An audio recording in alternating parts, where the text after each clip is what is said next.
Movie की शुरुआत में एक पिता अपनी बेटी को बातों में उलझा लेता है। तभी अचानक लड़की की मां पीछे से आती है और उस पर केरोसिन डाल देती है। लड़की अचानक डर जाती है कि उसके मम्मी पापा ये क्या कर रहे हैं। तभी पिता अपने कांपते हुए हाथों से माचिस निकालता है और जलती तीली से उसे जला देता है। इसके बाद अगले सीन में हम देखते हैं कि एक आदमी अपने काम से घर लौट रहा है। तभी उसे लगता है कि कोई उसका पीछा कर रहा है। वह पीछे मुड़कर देखता है, लेकिन वहां कोई नहीं होता। डर के मारे वह तेजी से चलता है। उसकी घबराहट बढ़ने से वो अंधेरी गलियों से भागते हुए घर जाने की कोशिश करता है। तभी उसे गली में एक महिला दिखाई देती है जो पास आकर उस पर चाकू से वार कर देती है और उस लड़के का काम तमाम कर देती है। इसी बीच शहर में कई रहस्यमय हत्या की घटनाएं हो रही हैं। पुलिस भी इस साइको किलर को पकड़ने में जुटी है, लेकिन अभी तक उनको कोई सुराग नहीं मिल पाया, क्योंकि मरने वाले लोगों में किसी का भी एक दूसरे से कोई लिंक ही नहीं था। तभी एक लड़की अपने बिस्तर से उठकर शीशे के सामने खड़ी हो जाती है। कुछ देर खुद को निहारती है और उसके बाद फिर से सो जाती है। दोस्तों, यहाँ पर लड़की का बिहेवियर कुछ अलग सा होता है। खैर, इसी दौरान दो पुलिस वाले ड्यूटी खत्म करके घर लौट रहे होते हैं। अचानक उन्हें भी लगता है कि कोई उनका पीछा कर रहा है, लेकिन वहां कोई नहीं होता। फिर वे एक सुनसान जगह पर रुकते हैं, जहां एक बच्चा हाथ में कुछ छिपाए खड़ा होता है। जैसे ही पुलिस वाला पास जाता है, बच्चा उस पर हमला कर देता है। उसे बचाने के लिए दूसरा पुलिस वाला बाइक से नीचे उतरता है। तभी पीछे से दूसरा शख्स आकर उसके भी सिर पर हमला कर देता है। इसके बाद बहुत सारे लड़के वहां आकर उन दोनों पर पत्थर ही पत्थर दे मारते हैं। दूसरी तरफ रात में वही लड़की उठकर शीशे के सामने खड़ी हो जाती है।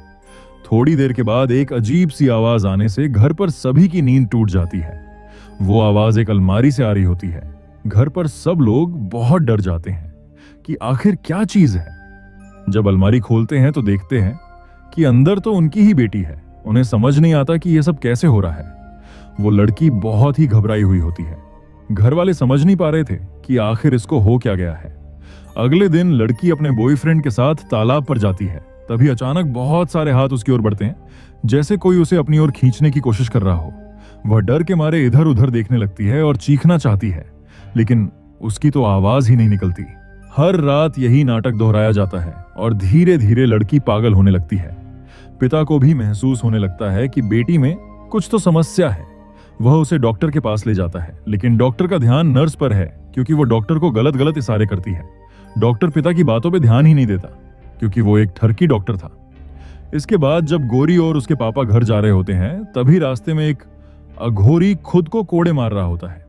जब गोरी उसके पास से गुजरती है तो वो उसे भी एक कोड़ा मार देता है, जिससे लड़की की दुनिया उलट जाती है। वो तो जैसे पगला गई हो। पिता उसे झटका देकर जगा देता है और हमें पता चलता है कि यह सब सिर्फ उसका भ्रम था। अगले दिन लड़की को दोबारा अस्पताल ले जाया जाता है। वो लड़की नर्स को देखकर मुस्कुराती है और अजीब तरीके से देखती है। नर्स भी खुद को अनकंफर्टेबल फील करती है और बाहर चली जाती है। जाती हुई नर्स डॉक्टर से टकरा जाती है। इससे दोनों हंसने लगते हैं। अब डॉक्टर जैसे ही गोरी को सुई लगाने लगता है, वो उसके हाथ को पकड़ लेती है। गोरी डॉक्टर से कहती है कि मैं तेरी नर्स नहीं हूं जो कहीं पर भी कुछ भी गुस्सा देगा। ये कहकर गौरी चिल्लाने लगती है जैसे डॉक्टर उसको छेड़ रहा हो। इतने में गौरी के पापा अंदर आ जाते हैं। गौरी कहती है, पापा ये मुझे इधर उधर हाथ लगा रहा था। फिर क्या था, गौरी के फादर उस डॉक्टर को पीटने लगते हैं। अब लड़की पूरी तरह बदल चुकी है।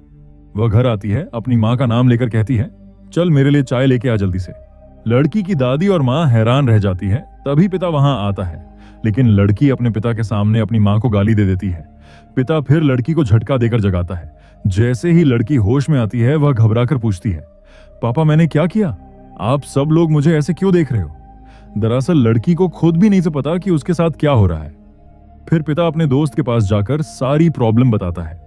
दोस्त उसे सॉल्यूशन बता रहा होता है कि कहीं ये भूत वूत का तो चक्कर नहीं। तभी गौरी वहां आती है और उस अंकल पर चिल्लाने लगती है, मुझे सब पता है, ठरकी बुड्ढे कहीं के, हर रोज मुझे ही गुड़ता रहता है, सब दिन मेरे ही सपने देखता है, मुझे सब पता है। पिता हैरान हो जाता है और उसे रोकने की पूरी कोशिश करता है, लेकिन लड़की मानती नहीं और बूढ़े को पीटना शुरू कर देती है।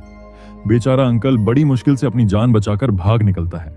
ये कांड होने के बाद उसके मम्मी पापा उसे लेकर एक तांत्रिक के पास जाते हैं। तांत्रिक आते ही लड़की को चप्पलों से मारने लगता है।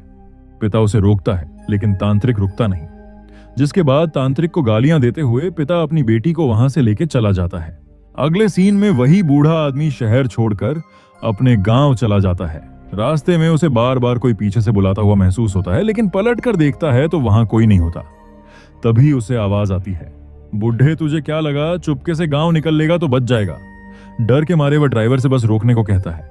तभी वो देखता है कि अचानक बस में बैठे सभी पैसेंजर उसे घूरती निगाहों से देखने लगते हैं और धीरे धीरे उसकी तरफ बढ़ते हैं, जिसके बाद वो सब लोग मिलकर उसकी जान ले लेते हैं। अब सिचुएशन को देखते हुए पिताजी, दादी और भाई को गांव रवाना कर देते हैं। पिता उन्हें कहते हैं कि सब ठीक होते ही वह फोन करेगा। गौरी का बॉयफ्रेंड घर में टीवी पर मैच देख रहा होता है, तभी लाइट चली जाती है। उसे अंधेरे में अजीब सी आवाजें सुनाई देती हैं। टॉर्च की रोशनी में वह सफेद कपड़े वाली लड़की को देखता है। डर के मारे वह भागता है, लेकिन लड़की उसके सामने लगातार दिखाई देती है। दौड़ते समय वह किसी चीज से टकराकर नीचे गिर जाता है और गले में लोहे की कील फंस जाने से मर जाता है। इसके बाद लड़की के पिता उसे एक साइकियाट्रिस्ट के पास ले जाता है। डॉक्टर टॉर्च से उसकी आंखों में रोशनी डालकर उसे हिप्नोटाइज करता है। डॉक्टर पूछता है, कौन हो तुम? लड़की जवाब देती है, मैं बाबू हूं।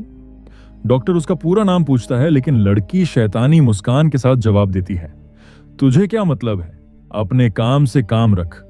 गौरी डॉक्टर को बहुत ही ज्यादा गंदी गंदी गालियां देती है। ये कहकर गौरी बहुत ही अजीब सा बर्ताव करती है। इसके बाद डॉक्टर पिता को इस बारे में बाद में समझाने को कहकर वापस घर भेज देता है। फिर वही अस्पताल का सीन दिखाया जाता है। डॉक्टर नर्स को कमरे में ले जाता है और उसके साथ गुलू गुलू करता है। सब कुछ हो जाने के बाद वो नर्स अपना मुंह धो रही होती है, लेकिन तभी उसके फेस के एक्सप्रेशन बदल जाते हैं और डॉक्टर के भी यही हाल थे।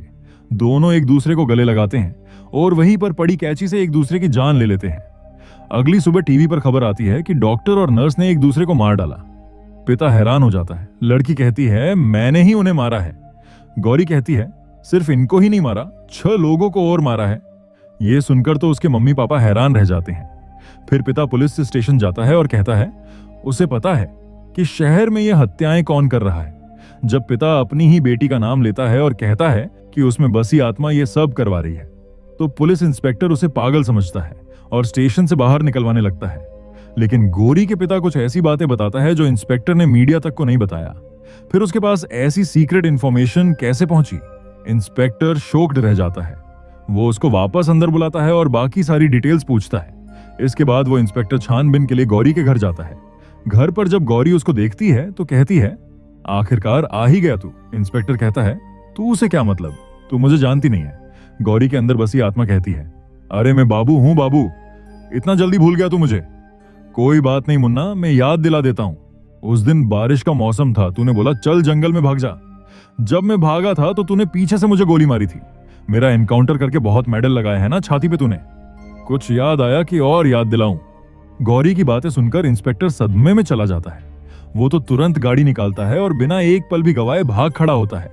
आत्मा कहती है कि उसे यह नया शरीर बहुत पसंद आया है, वह इसका पूरा आनंद ले रही है। बेचारे गौरी के मम्मी पापा तो रोने लगते हैं। अगले दिन वही साइकियाट्रिस्ट अपनी माँ से मिलने हॉस्पिटल जाता है। वो कहता है, देखना माँ, आप जल्दी ठीक हो जाओगी। माँ से मिलने के बाद डॉक्टर गौरी के घर पहुंचता है। जब वो गौरी की नब्ज चेक कर रहे होते हैं, तभी वो डॉक्टर की माँ की आवाज में से बोलती है, देबू मैं मरना नहीं चाहती, प्लीज मुझे बचा लो। ये सुनकर डॉक्टर की तो हवा टाइट हो जाती है और वो घर के बाहर चला आता है। उसने सोचा था कि शायद गौरी को कोई मेंटल प्रॉब्लम होगी, लेकिन ये तो कुछ और ही है। तभी उसे हॉस्पिटल से कॉल आता है कि उसकी माँ अब इस दुनिया में नहीं रही। डॉक्टर समझ चुका था कि इस लड़की में कोई शैतानी आत्मा बसी है। मतलब साफ था दोस्तों, इस आत्मा ने डॉक्टर की माँ को भी मार डाला। अगले सीन में इंस्पेक्टर कमिश्नर के पास जाकर सब कुछ बताने लगता है। वो बताता है कि ये सब मर्डर बाबू कर रहा है, वो भी एक लड़की की बॉडी में छुपकर। ये वही बाबू है जिसका एनकाउंटर करने के लिए आपने मुझे बोला था। कमिश्नर इंस्पेक्टर का मुंह सूंघता है और उस पर हंसने लगता है। कमिश्नर कहता है, मुझे पता है शहर में हो रहे मर्डर्स के चक्कर में पूरे डिपार्टमेंट में टेंशन का माहौल है, लेकिन तुम स्ट्रेस मत लो। और हाँ, एक काम करो, घर जाओ और कुछ दिन रेस्ट करो। इंस्पेक्टर घर जाता है। घर पर उसकी बीवी उसे परेशान करने लगती है कि मुझे बताओ उस लड़की का नाम जिसका चक्कर तुम्हारे साथ चल रहा है। गुस्से में आया इंस्पेक्टर आपा खो बैठता है। हाथापाई इतनी बढ़ जाती है कि उसकी पत्नी की जान चली जाती है। इसके बाद उसके चेहरे के एक्सप्रेशन ही बदल जाते हैं। वही शैतानी हंसी दिखाई देती है उसके चेहरे पर। इसके बाद वो अपनी गन बाहर निकालता है और खुद पर ही तान देता है। उसके अंदर बाबू की आत्मा आ जाती है, जो कि साफ नजर आ रहा था। अगले सीन में हम देखते हैं कमिश्नर और वो साइकियाट्रिस्ट स्विमिंग पूल के पास बैठे हैं। दरअसल दोनों अच्छे दोस्त हैं। कमिश्नर डॉक्टर से अपने इंस्पेक्टर का इलाज करने को कहता है। वो ये भी बताता है कि कैसे वो भूत प्रेत की बातें कर रहा था। कहता है कि किसी साइको किलर की आत्मा एक लड़की में आ गई है, वही सबको मार रही है। उसी समय कमिश्नर को एक कॉल आती है जिसमें उसे पता चलता है कि इंस्पेक्टर ने खुद को खत्म कर लिया है। ये सुनकर डॉक्टर समझ जाता है कि ये वही केस है। इसके बाद कमिश्नर और डॉक्टर दोनों ही गौरी के घर जाते हैं। घर पर बाबू का भूत इन सबको इतना डरा देता है कि इनकी तो बहुत बुरी हालत हो जाती है। बेचारे घबराकर बाहर निकल लेते हैं। बाहर गौरी की मम्मी इनको उस तांत्रिक के बारे में बताती है। इसके बाद ये सब लोग तांत्रिक के पास मदद के लिए जाते हैं। तांत्रिक सबके सामने ज्ञान पेलने लगता है। वो बताता है कि कैसे इस दुष्ट आत्मा से पीछा छुड़ाया जा सकता है। लेकिन तभी अचानक वो आत्मा उस तांत्रिक में जो प्रवेश कर जाती है। हम देख सकते हैं कि कोई अदृश्य शक्ति उस तांत्रिक को तड़पा रही है। काफी उठापटक के बाद वो आत्मा इस तांत्रिक का भी कल्याण कर देती है। तांत्रिक को मरवाने के बाद ये लोग वहां से निकल लेते हैं। गाड़ी में साफ नजर आ रहा था कि इन सब की बैंड बजी पड़ी थी। अब इनको कुछ समझ नहीं आ रहा था कि आखिर करे तो क्या करे। इस वक्त डॉक्टर एक सुझाव देता है कि गौरी को खत्म करना होगा। इसके लिए गौरी का फादर नहीं मानता। ऑब्वियस सी बात है यार, कोई भी पिता अपनी बेटी को ऐसे ही मौत के हवाले क्यों करेगा। लेकिन डॉक्टर कहता है, देखो इस केस में ना पुलिस काम आ रही है ना डॉक्टर काम आ रहा है, और तो और अभी अभी इस चक्कर में तांत्रिक मारा गया। कमिश्नर गौरी के पिता से कहता है, सोचने वाली बात है, अगर हम ये बात किसी को बताएंगे तो लोग हमें ही पागल कहेंगे और वो साइको किलर ऐसे ही लोगों की जान लेता रहेगा। न जाने और कितने मासूम उसके शिकार बनेंगे। कुल मिलाकर कमिश्नर और डॉक्टर उससे उसकी बेटी का बलिदान मांग रहे थे। आखिरकार गौरी के पिता को समझ आ ही जाता है कि स्थिति पहले जैसी नहीं रही। शायद उन्होंने अपनी बेटी को पहले ही खो दिया है। अब गौरी के मम्मी पापा इस काम को अंजाम देने के लिए मान जाते हैं। अगले सीन में हम देखते हैं गौरी के मम्मी पापा घर आ जाते हैं। जैसे ही वह आत्मा लड़की के शरीर में बोल रही थी, माहौल और भी डरावना हो जाता है। वहां लड़की की माँ अचानक बाल्टी लेकर आती है। वह बाल्टी में केरोसिन डालना शुरू करती है और सही मौके का इंतजार करती है। पिता भी लड़की को अपनी बातों में उलझा लेता है ताकि उसका ध्यान माँ की तरफ ना जाए। ध्यान भटकते ही फायदा उठाते हुए माँ बाल्टी को उठाकर लड़की पर डाल देती है। लड़की को समझने का मौका भी नहीं मिलता कि क्या हुआ। तभी उसके पिता, जो घबरा चुके हैं, माचिस की तीली जलाकर तुरंत लड़की पर फेंक देते हैं। आग फैलती है और दोनों डरते हुए घर से बाहर भाग जाते हैं। दरवाजा जोर से बंद करते हैं। अंदर लड़की जोर जोर से चिल्ला रही होती है। लेकिन तभी अचानक लड़की की चीखें बदल जाती हैं। वह अपने पिता से कहने लगती है, पापा पापा मुझे बचा लो प्लीज। पिता घबरा जाते हैं। उसे लगता है कि उसने अपनी बेटी को जलवा दिया है। डर और गिल्ट में वह तुरंत घर में दौड़ता है। ठीक उसी समय डॉक्टर बीच में आकर उसे रोकता है। वह सीरियस होकर उससे कहता है, क्या तुम भूल गए हो, यह आत्मा किसी की भी आवाज में बोल सकती है। यह तुम्हें भटका रही है। जिस डर और हिम्मत से तुम सोच रहे हो कि बचा सकते हो, यही इसके जाल में फंसने का तरीका है। फिर डॉक्टर आगे बढ़कर समझाता है कि आत्मा को केवल डर, लालच और भ्रम से ही कंट्रोल किया जा सकता है, और इसी के साथ खत्म होती है डर, शक और मौत से भरी कहानी, जिसने न सिर्फ एक घर उजाड़ दिया बल्कि इंसानी दिमाग और पैरानॉर्मल ताकतों के बीच की लड़ाई को भी सामने ला दिया। अगर आपको ये एक्सप्लेनेशन पसंद आई हो या कहानी ने आपको भी एक पल के लिए सोचने पर मजबूर किया हो, तो वीडियो को लाइक करना मत भूलना। नीचे कमेंट करके जरूर बताइए कि इस फिल्म में आपको सबसे ज्यादा झटका किस मोड पर लगा। और अगर आप ऐसी ही थ्रिलर, मिस्ट्री या डार्क स्टोरीज की एक्सप्लेन वीडियो रोजाना देखना चाहते हैं, तो चैनल को सब्सक्राइब करके बेल आइकन दबा लीजिए ताकि अगली कहानी मिस न हो। मिलते हैं अगली डार्क और रहस्यमयी फिल्म के साथ। तब तक के लिए सावधान रहिए, सतर्क रहिए, क्योंकि कुछ कहानियां सिर्फ 12 बजे शुरू होती हैं।